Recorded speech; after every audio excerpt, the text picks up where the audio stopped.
ठीक है, पेन पुरखा के बारे में बात करेंगे ना। तो आप बताइए हमारे गोंडवाना में पेन व्यवस्था कहाँ से शुरुआत हुई, जिसको हम देव व्यवस्था कहते हैं। तो देव व्यवस्था हमारी शुरुआत कहाँ से हुई, कैसे हुई, हमारी देव व्यवस्था क्या है। तो अब हमको ये जाननी है कि पहला प्रश्न ये है कि पेन व्यवस्था क्या है, ये पहला प्रश्न लिखो। दूसरा, पेन व्यवस्था की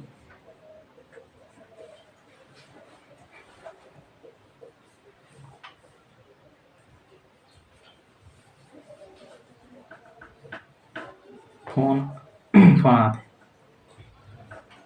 आते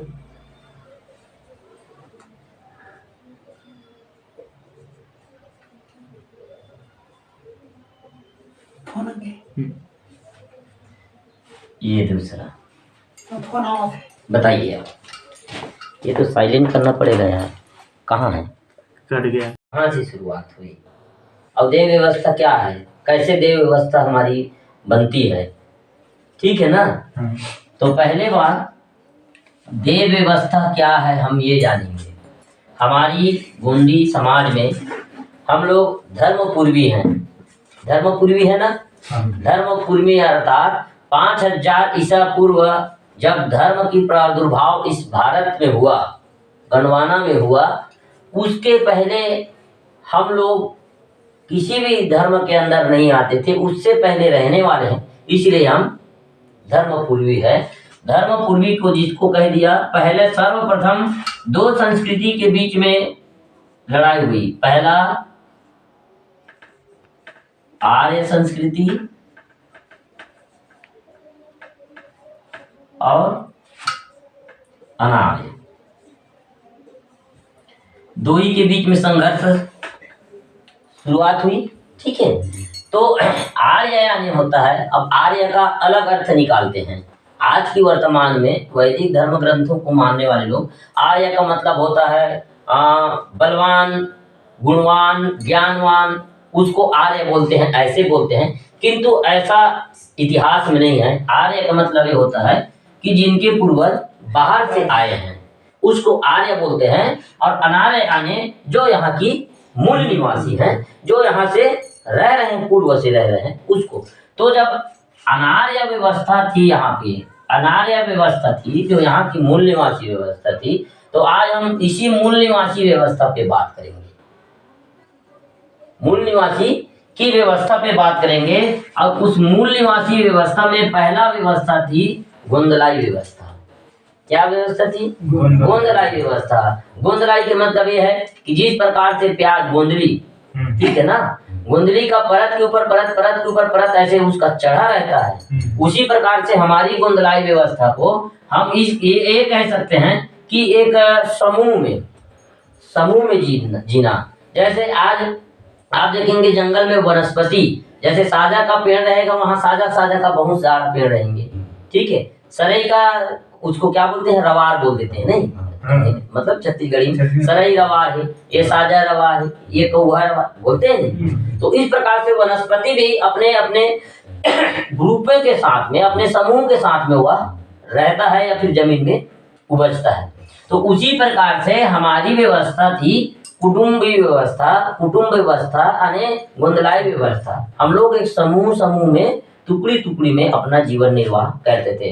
तो सर्वप्रथम हम जाएंगे अनादिकाल में। तो आदिकाल में हमारे पूर्वज क्या थे? गुफा में रहने वाले व्यक्ति थे। क्या थे? गुफा में रहते थे, कोप में रहते थे, गुफा में रहते थे। मिटाने के लिए कुछ है क्या? देखना तो गुफा और कोप में रहते थे, इसलिए कोयावंशी कहा गया। कोप की वजह से कोयावंशी कहा गया, ठीक है। तो पहला नाम हमारा इस देह का नाम, इस काया का नाम क्या है? पहला हमारा नाम क्या है? कोयावंशी। क्योंकि कोप में रहने वाले, कोप में वास करने वाले हैं, इसलिए इसका नाम कोयावंशी पड़ा। आपको इस गोंडी पुनेम दर्शन की जो ये पांडिपारी गोपाल लिंगो गोंडी पुनेम दर्शन, इसमें आपको सभी कुछ मिलेगा।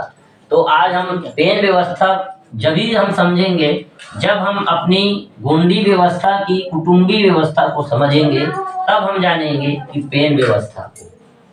और जब हम अपने समाज को नहीं समझ पाएंगे और समाज की व्यवस्था को नहीं जान पाएंगे, तो मैं तो कहता हूं कि हम अपनी पेन व्यवस्था को नहीं जान पाएंगे।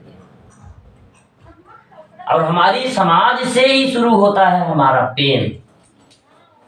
अब हम इसका सर्कल बना के आप लोगों को बताएंगे कि अब हमारी समाज ने ये कहा गया कि मैं परसों बैठा था सियान के पास, ऐसे 4 जने ऐसे बैठे थे, तो हम लोग बैठे थे, तो फिर सगा, क्या बोले, सगा, ठीक है, सगा, उसके बाद दूसरा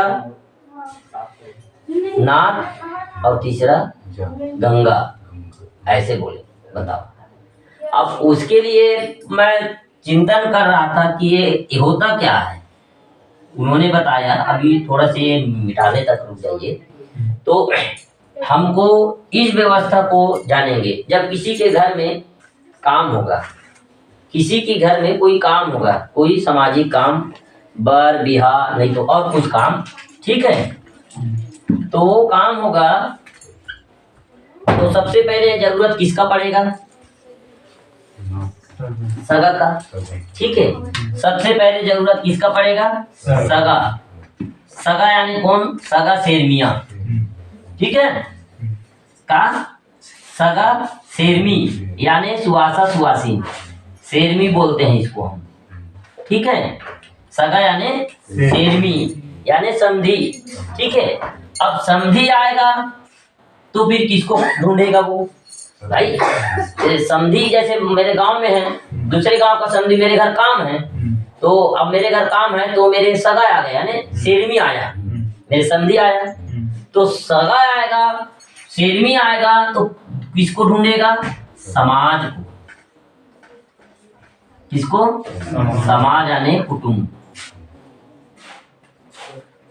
कुटुंब, ठीक। पहले देख, सगा आए, मैं जैसे मैं किसी का सगा हूँ, मैं उस गांव में गया, जाने के बाद काम शुरू करने से पहले, नेम जोम करने से पहले क्या बोले, अब सगा तो अकेला नहीं कर सकता ना, वो कहेगा आपके गांव के 4 समाज बुला के लाओ, भाई आपके गांव के समाज को बुला के लाओ, ठीक है। अब ये जो समाज, सगा आ गया, समाज आ गया, तब वो कहाँ जाएंगे, तो ये गंगा घाट में जाएंगे, क्या घाट बनेगा।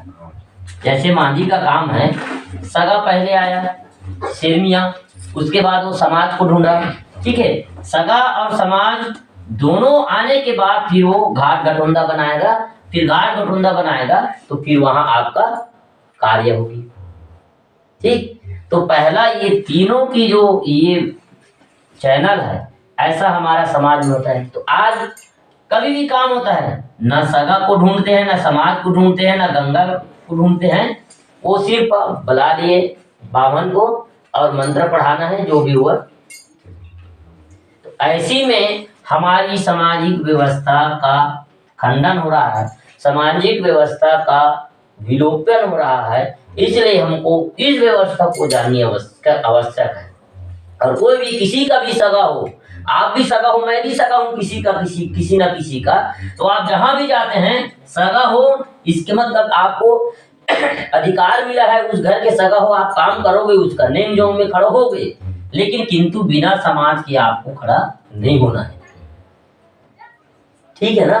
तो ऐसा व्यवस्था हमारी, इसलिए कहा गया है सगा समाज गंगा, यानी समाज गंगा। अब इसी समाज ऐसा गंगा है, ऐसा जल है जो हर चीज को साफ कर सकता है, कभी मैला नहीं होता समाज। तो ये ऐसा समाज की स्थिति है, समाज की व्यवस्था है। तो आज हम इसी समाज गंगा के बारे में, कुटुंब गंगा के बारे में हम पहले जानेंगे, तब हम समझ पाएंगे कि हमारा गोंडी पेन व्यवस्था क्या है। छीन के